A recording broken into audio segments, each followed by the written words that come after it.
In this video, I want to take a look at this Wikipedia article that lists all the towns and cities in Russia by population, and we're going to look at the top 20 or 30 cities and analyze some of the trends in population, whether they're gaining or losing population, and try to describe some of the reasons why. So before we get into the individual cities, we need to cover some general background information. So in Russia, the population since 1990 is not growing. In fact, by some measures, it's shrinking, depending on your frame of reference. So the growth that's happening in Russian cities is not due to new people being born, but rather people moving from one place to another. Now, the general trend in Russia since 1990 has been urbanization. So more and more people are moving from smaller towns, medium-sized towns, villages into the big cities. So despite the fact that Russian population is not growing, the cities, larger cities, are actually growing approximately 3 to 5% typically in this last decade. Another thing to understand is that Russia can be divided into 7 very rough regions. So the West, the South, the Volga region, Ural region, Siberia, the Far East, and finally the Far North or the Arctic region. And if we exclude the far north, which is almost uninhabited, each of these regions has one or sometimes 2 cities that dominate. And these cities are going to experience some of the highest growth. So with that in mind, let's take a look at the list. The first 2 cities on the list are Moscow and St. Petersburg. They represent the upper tier, sort of the tier 1 of Russian cities. And they are called the national capitals because Moscow currently is the capital, and St. Petersburg used to be the capital for several hundred years. The larger cities have about 1 million people, maybe 1.5 million. Moscow and St. Petersburg are way ahead of the pack. And these cities are the most developed. They have the highest standard of living and the highest salaries and the best job opportunities. And so naturally, Moscow and St. Petersburg are going to attract lots of people from all across Russia, but also even other countries that used to be part of the Soviet Union. So it's no surprise that Moscow and St. Petersburg are posting very high growth rates of 10% or even slightly more. And in Moscow's case, this is amazing because the city already has 11.5 million people as of 2010, and they managed to add another million residents in those 10 years. So in terms of upper income countries, the only cities really that are growing that quickly are going to be Dallas in Texas, maybe Houston. In terms of Europe, London is also growing quite fast in percentage terms, but London is only about half as big as Moscow by population. And so Moscow really is one of the fastest growing cities in a high-income country anywhere in the world. Going down the list, we have 3 other cities, Novosibirsk, Ekaterinburg, and Kazan. And I apologize, I'm going to be switching between Russian and English pronunciation. It's just all jumbled up in my head. Novosibirsk, Ekaterinburg, and Kazan each represent a sort of capital city of their respective region. So at the top of the list is Novosibirsk, which is Russia's 3rd largest city. It's the largest city in Asian Russia. It's also the capital, the so-called capital of the region of Siberia. It's a big hub for transportation, education, lots of important universities and research institutes located there. And this is very closely linked to several advanced industries. So aerospace, nuclear engineering, hydroelectric engineering, electronics like semiconductors. And these are all very key industries which have been very successful in the 21st century, and they've been really essential for Russia's development from a national security interest. And so this has led to steady growth for Novosibirsk. Ekaterinburg is the center of the Ural region. It's also quite a large city that sort of rivals Novosibirsk for the number 3 spot. It too has had a very diverse economy. Back in the Soviet days, there were basically 3 major cities in the Ural region that were the industrial centers, and that was Ekaterinburg, Chillabinsk, and Perm. And of those 3, Ekaterinburg just so happened to be the largest city. And in the new capitalist system, it's winner takes all. So Ekaterinburg happened to be the largest, and so that is where all the resources from the Ural region ended up consolidating into. So nowadays, it's less reliant on industry, and it's more of a financial center.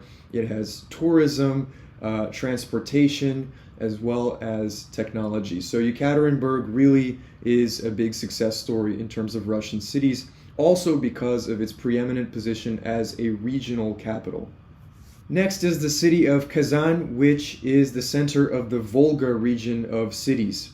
Kazan is the capital of the ethnic republic of Tatarstan, which means that about 50% of the city's population is not ethnic Russian, and it has a very high percentage of Muslim residents. So Kazan experiences a high growth rate for two reasons. First, it's the center of the Volga region, but also it ends up receiving a lot of new Muslim residents who might feel more comfortable there for religious and cultural reasons. After Kazan, we have a bunch of cities which are called the Millionaire Cities in Russia, meaning that they have a population of over 1 million. And these cities are significant, but they are not regional centers like Novosibirsk, Ekaterinburg, Kazan, and of course Moscow. So going down the list of these other millionaire cities, we have a bit of a lame duck, which is Nizhny Novgorod. Nicknamed as Russia's Detroit back in the 60s, it was a huge center of the Russian auto industry. The Gorky automobile plant, or GAZ. Unfortunately, after the fall of the Soviet Union, one of the victims was the Soviet auto industry. And due to this downturn, the city of Nizhny Novgorod has had limited economic opportunities and loss of population. Actually, as of the last 3 or 4 years, the city is managing to turn around. It's focusing more on IT and software, becoming a hub for data centers, but the overall trend is still down for the last 10 years just because of this industrial collapse. Next is Chillabinsk, which we mentioned as a former industrial center in the Soviet Ural region. Chillabinsk, being the second largest city in the region, didn't get as much growth as Ekaterinburg, but it was still able to turn around and reinvent itself. And we see that it has this 5% growth, pretty solid over the last 10 years. And the reason it didn't become a victim of the new Russian economy is because it contained a lot of critical military industries. Speaking of places that were victims, the next two down the list are Samara and Omsk. So Samara is a city on the Volga River in closer to the southern region of Russia, and it really didn't do very well after the fall of the Soviet Union. It used to be a so-called closed city that required special permission to enter. It had a lot of military industries, and however, these were not very essential. And a lot of these factories went bankrupt and closed in the 1990s. And since then, it has become a vicious cycle in Samara of limited economic opportunities leading to more corruption, more infighting between the regional and the city authorities. And this, of course, limits opportunities even more, since corruption is usually not good for business. So Samara has not managed to rebound since the 1990s, and neither has Omsk. Omsk is kind of historically a rival to Novosibirsk. They are the two largest cities in Siberia, and in Imperial Russian times, Omsk was actually the capital, the largest city of Siberia. But during Soviet times, the Soviet authorities preferred to put their institutions in Novosibirsk rather than Omsk, and so Novosibirsk eventually outgrew its rival. Omsk is experiencing a slow decline, so the Soviet industries that were located there simply were not relevant in the 21st century, and now many of Omsk's residents have actually relocated to Novosibirsk, a loss of 1.2% in this last decade. Going down the list, we have Rostov-on-Don, and Rostov is in the southern part of Russia. I mentioned that some regions don't have a clear sort of capital city, and this is true for the south of Russia. It's not really clear which city is the main city in the south of the country. However, Rostov has emerged as a good candidate. So statistically, just in terms of raw population, it does happen to be the largest city in the southern part of Russia. And so despite being hit pretty hard by the post-Soviet downturn in the 1990s and early 2000s, just in the last 10 years, since about 2010, it has managed to come back a little bit. So this leads it to a very typical growth rate of 4.45% in the last decade. Next is Ufa, which is experiencing pretty decent growth. And really, a city like Ufa, we would expect to actually be a loser in this case. It's located between Kazan and Ekaterinburg, which are both larger and have more opportunities and are much bigger magnets for new residents.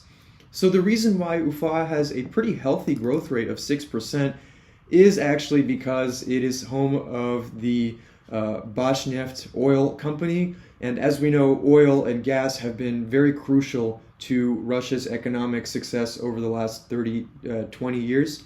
And so Ufa has that oil company there, which leads to job opportunities, which leads to its growth as a city. Next is Krasnoyarsk, and you'll notice right away that it has a very good growth rate, higher even than that of Moscow at 12.2% in the last decade.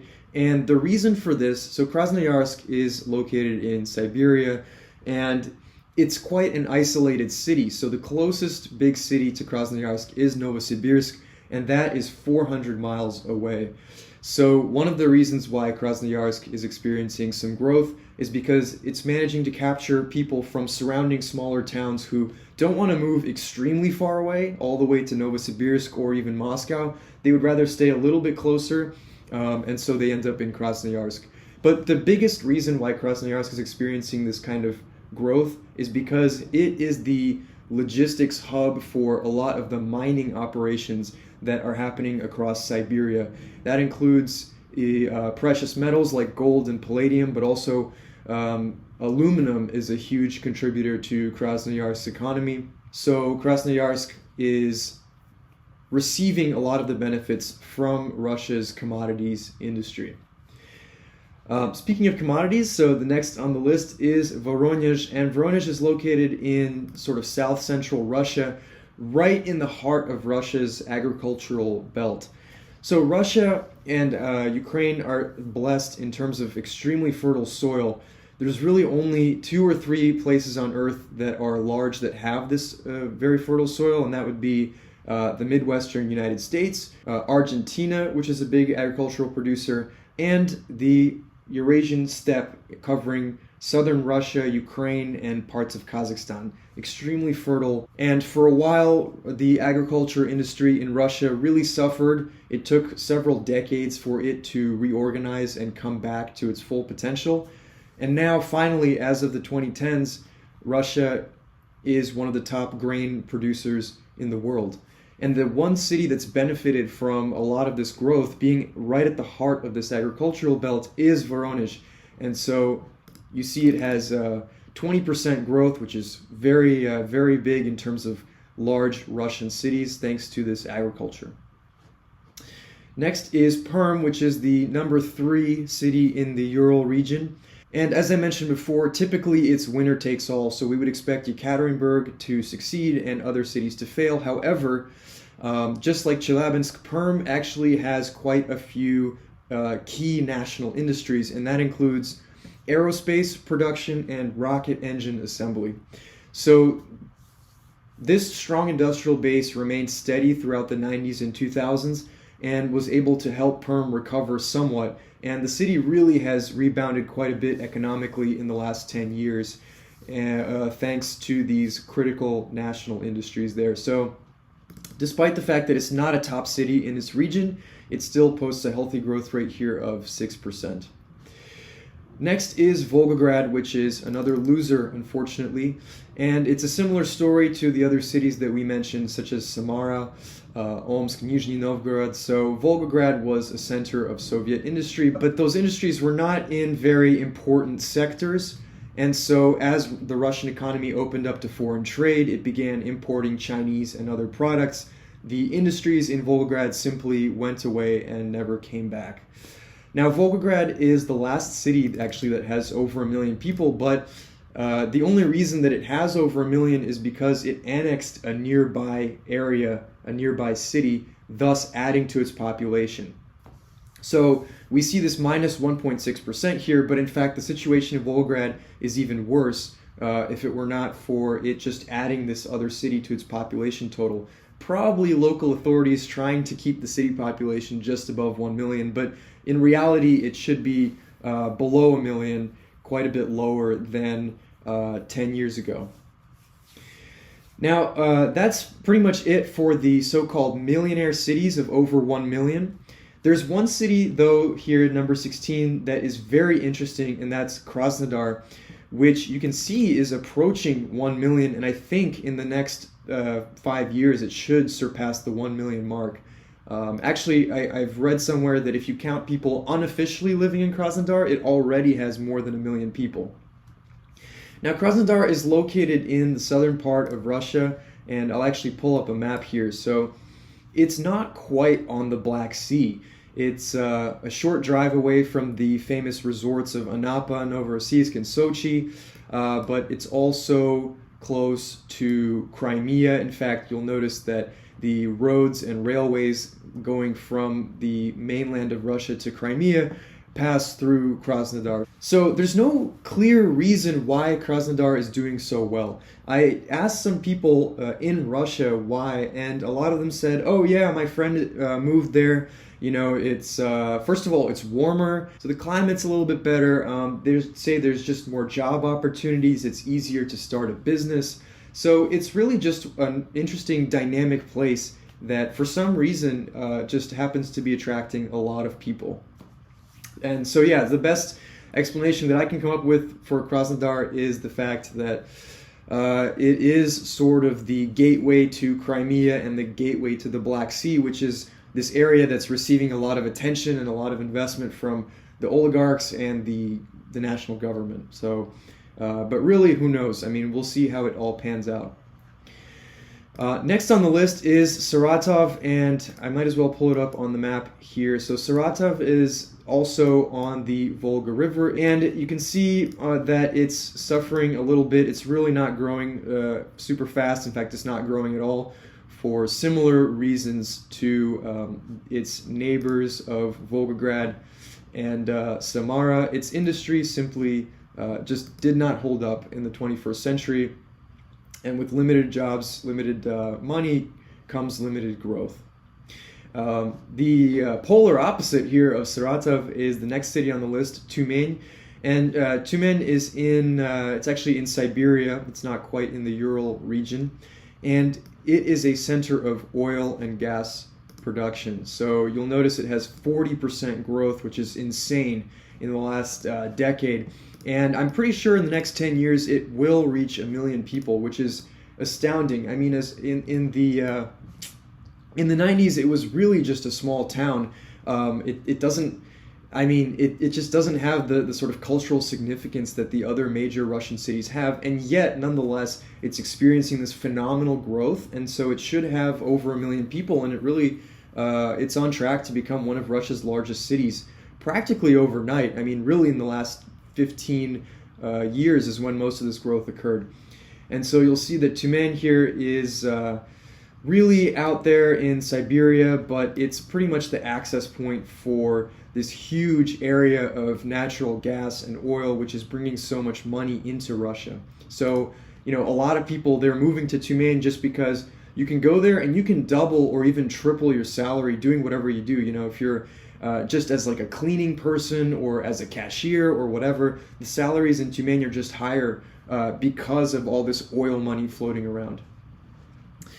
Next is a pretty big loser, actually, Tolyatti. And Tolyatti is known for, I guess, two things. It's the only major Russian city with an Italian name. So Tolyatti is named after Italian communist politician Palmiro Togliatti. And it's also was known in Soviet times as a center of the auto industry. So similar to Nizhny Novgorod, since the Soviet auto industry kind of went away for the most part, it really hasn't experienced all that much growth, and it really just shrank due to this car industry collapse. So we'll go a little bit further down the list. So a few more cities that are less successful. Izhevsk. Izhevsk is yet another one of those medium-sized cities here in the Volga region. And the only reason really that it's been staying alive is because Izhevsk is where the Kalashnikov factory is located, which of course is very important for national security. Next is Barnum, which normally is a type of city that again would not be very successful, but There is a lot of silver production going on in that city, so that really kind of cancels out the fact that otherwise it's relatively unimportant medium-sized city in a very isolated area. It suffered, quite a bit in the 90s, but due to this silver production and the associated industry, that has dampened the effect somewhat. So it has a fairly normal growth rate here of 3% in the last decade. Other cities, let's see, Ulyanovsk is a similar story to Izhevsk. It's, in this Volga region here, and it's right next to Kazan, and so it's not surprising that the growth rate in Ulyanovsk is a little bit low at only 2% here. Irkutsk is next on Lake Baikal, all the way in far eastern Siberia, and Irkutsk is very geographically isolated. So you can see these other cities here of Ulan-Ude and Chita and Bratsk, and a lot of people from these cities are actually moving to Irkutsk for similar reasons to Krasnoyarsk. So just because of the enormous distances, again, it's very hard for people to move to another side of the country. Sometimes they would rather move to just the largest city in the region. And that's pretty much the story of Irkutsk, the reason why, despite its middle status, it's not a gigantic city, but it is getting some more population just due to people coming in from even smaller cities, and it's how isolated Irkutsk really is. Habarovsk is kind of a success story. Habarovsk is located even farther east, all the way here, and you'll notice it's really close to the Chinese border. So one of the reasons why Habarovsk actually has been growing in recent years is because of trade with China. It functions sort of as a gateway with China. And so in the Russian Far East, it's, again, just like the South, there's no clear winner, no clear dominant city. In the Far East, historically, the big city was Vladivostok, and that was sort of the important port here on the Pacific for Russia. It was a Soviet naval base.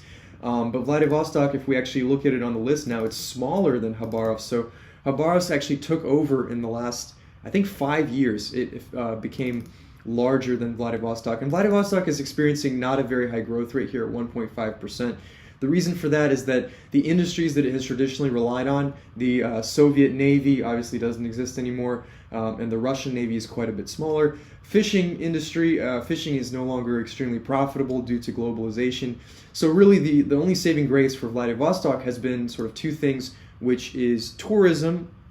A lot of people from Korea, Japan, a lot of Chinese people, they go to Vladivostok to get sort of a taste of Europe, right? Because it's, if you think about it, it's a city that's kind of surrounded by Asian countries, but it's full of European people. So if you're Korean or Japanese and you don't want to fly all the way to Europe, but you want to experience a European-style city, you go to Vladivostok as a tourist. So tourism has helped a lot, and also the fact that it is the port city that is closest to Japan has helped quite a bit. So importing Japanese goods, especially Japanese cars, most cars in the eastern part of Russia are actually right-hand drive. The steering wheel is on the right hand, even though Russia drives on the right side of the road. And the reason for that is because they're all imported from Japan, which drives on the left side. So Vladivostok has had a little bit of a comeback simply from trading with Japan in addition to this tourism, but overall it's a loser compared to Habarovsk, which has overtaken it as the largest city in the Russian Far East. So looking at some other cities, I mean, Tomsk has a high growth rate because of oil and gas. Kemerovo has plus 3%, but that's actually fake. That's because they annexed a nearby city. In reality, Kemerovo is shrinking quite a bit, and the reason for that is because it's located here in this Kuznetsk coal basin, and of course coal mining is not a high-value product, so a lot of people from this Kuznetsk basin actually moved to Novosibirsk. Same with Novokuznetsk, is actually located right next to Kemerovo. Both these cities are suffering quite a bit. I skipped over, what did I skip over? Yaroslavl. Yaroslavl has a low growth rate, and the reason for that is because it's very close to Moscow, so a lot of people just moved there. Makhachkala, so Makhachkala is in Dagestan, in the extreme corner of Russia there.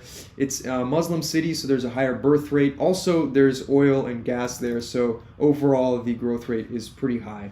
Did I miss anything else? Orenberg. I have no idea about Orenberg. Oh, okay. Actually, there's a gas industry there in Orenberg. So again, another average medium city that normally would be a loser, but thanks to natural gas, it has a higher growth rate of 4.47%. Okay, so now we're done with the top 30. Hopefully this was informative, and yeah, I'll see you in the next video.